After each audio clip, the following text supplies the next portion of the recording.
नमस्कार. श्री गजानन जय गजानन गण गण गणात बोते. जय गजानन.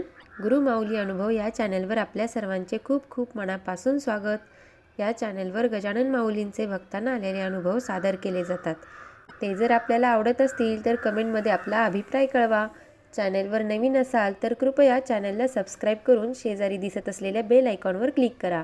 म्हणजे अनुभवाचा पुढचा व्हिडिओ येईल तेव्हा त्याचं नोटिफिकेशन तुम्हाला सर्वात आधी मिळेल. तसेच तुम्हालाही असे काही अनुभव आले असतील तर तेही कमेंटमध्ये सविस्तर पाठवायला विसरू नका. म्हणजे त्याचा समावेश आपण पुढच्या व्हिडिओमध्ये करूयात. चला तर मग आजच्या अनुभवाला सुरुवात करूयात. आज आपण अनुभव ऐकणार आहोत पुणे येथील रमेशदादा आबादे यांचा. ते असं म्हणतात, माझं लग्न सन 1978च्या मेमध्ये झाले. पण मला चांगली नोकरी नव्हती. आपल्याला चांगल्या पगाराची नोकरी असावी असे वाटत होते. एका बांधकाम कंपनीत मी सुपरवायझर म्हणून काम करीत होतो. पण फार अभिमानाने सांगावे अशी ती नोकरी मुळीच नव्हती. नवीन लग्न झालेले, हौसे मौजेचे दिवस. पण आर्थिक बाजू कमकुवत असल्यामुळे आमची बरीच कुचंबना होत असे. पत्नी सहनशील स्वभावाची असल्यामुळे ती योग्य ती साथ देत होती. समजूतदारपणे वागत होती.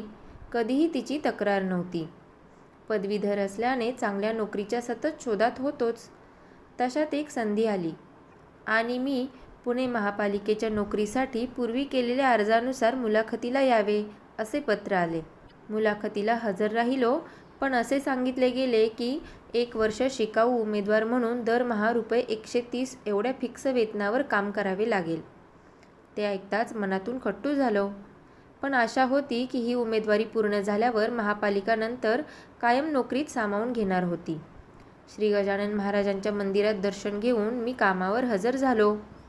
अशा प्रकारे 1 वर्ष केवळ दरमहा ₹130 पगारावर अत्यंत कुचंबना सहन करून कोणताही थाटमाट न करता कसेबसे दिवस ढकलले आणि शेवटी ती उमेदवारीची परीक्षा उत्तीर्ण झालो. आता कायम नोकरीत केव्हा नंबर लागतो याची प्रतीक्षा सुरू झाली.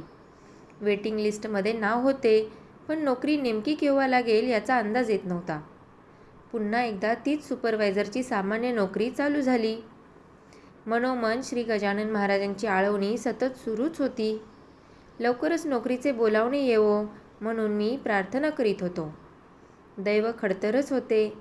ती उमेदवारी संपून 1.5 वर्ष पूर्ण झाले तरी कॉल येत नव्हता. संयम संपत आला. रोज महाराजांच्या मंदिरात दर्शनास जाऊन आर्ततेने विनवणी चालूच होती. कोणत्याही गोष्टीची वेळच यावी लागते असे म्हणतात. एक दिवस ठरवले की गजानन विजय ग्रंथाचे एका बैठकीचे पारायण तरी करून पाहू. कायमस्वरूपी नोकरीचा कॉल येईल तेव्हा येवो. लगेच गुरुवार गुरुपुष्यामृताचा योग दिवसभराचा होता. ती पर्वणी साधून पोथीच्या पारायणास आरंभ केला. त्यापूर्वी महाराजांच्या फोटोपुढे मनापासून प्रार्थना केली.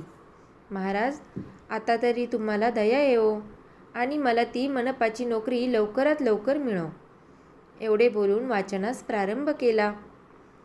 सकाळी 9 वाजता पोथीला सुरुवात केली आणि साधारण 12च्या सुमारास 11 अध्याय वाचून पूर्ण झाले. 12व्या अध्यायाला सुरुवात करणार तोच पोस्टमनने दारात एक पाकीट पत्र टाकले. पत्नीने ते आत आणले आणि मला दाखवले. मी ते हातात घेतले आणि कोणाकडून आले ते वरवर पाहिले. आणि काय आश्चर्य, पुणे महापालिकेचे ते पत्र होते. मी पटकन पाकीट उघडले आणि पत्र वाचले. तर त्यात तुमची अमुक अमुक खात्यात नेमणूक करण्यात आली असून या जागेवर 8 दिवसात हजर व्हावे असे आज्ञापत्र होते. ते वाचून क्षणभर भान हरपले. पोथी डोक्याला टेकवून नमस्कार केला तर डोळ्याला धार लागली.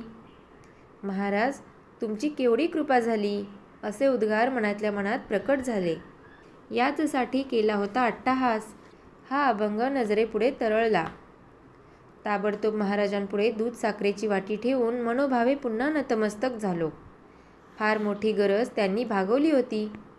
घरात सर्वांनाच अत्यानंद झाला होता.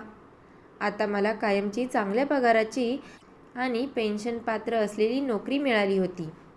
दुर्दशा संपली होती. माझे गजानन महाराज भक्तांची केवढी काळजी घेतात याचा प्रत्ययच आला होता मला. आनंदातच उर्वरित 10 अध्याय वाचून पूर्ण झाले. आणि प्रेमाने साग्रसंगीत पूजा आरती झाली. संध्याकाळी आवर्जून मंदिरात दर्शनासाठी आम्ही दोघेजण गेलो. महाराजांच्या मूर्तीपुढे मनोभावे नतमस्तक झालो. नारळ, पेढे, 11 रुपये दक्षिणा ठेवली. पुन्हा पुन्हा वंदन केले. लवकरच नेमणुकीच्या जागेवर हजर झालो. चांगला पगार मिळायला लागला. समाधान लाभले. यापेक्षा महाराजांची कृपा आणखी काय हवी. मनपाची ती नोकरी 28 वर्षे पूर्ण झाली आणि आता पेन्शनसुद्धा चांगली मिळते. जीवनभर महाराजांनी आनंदच मिळवून दिला. सुखी समाधानी जीवन जगलो. हेच सार्थक झाले. सर्वांना गजानन महाराजांच्या कृपेचा सतत लाभ हो ही शुभेच्छा. श्री गजानन जय गजानन, श्री गजानन जय गजानन, श्री गजानन जय गजानन. आजचा अनुभव कसा वाटला हे कमेंटमध्ये आपण कळवू शकता. असेच आणखी अनुभव ऐकण्यासाठी डिस्क्रिप्शन बॉक्समध्ये व्हिडिओच्या लिंक दिलेल्या आहेत, त्याही चेक करा. तर भेटूयात पुढच्या व्हिडिओमध्ये नवीन अनुभवासहित.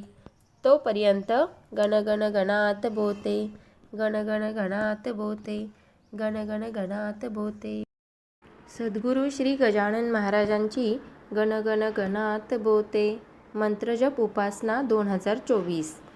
दरवर्षी होणारी आपल्या संत गजानन महाराज भक्त परिवाराची मंत्रजप उपासना गुढीपाडव्याच्या शुभमुहूर्तावर म्हणजेच दिनांक 9 एप्रिल 2024ला सुरू होत असून गुरुपौर्णिमेच्या दिवशी म्हणजेच दिनांक 21 जुलै 2024ला उपासनेची सांगता होईल. दरवर्षी बरेचसे भक्त ह्या उपासनेत भाग घेत असतात.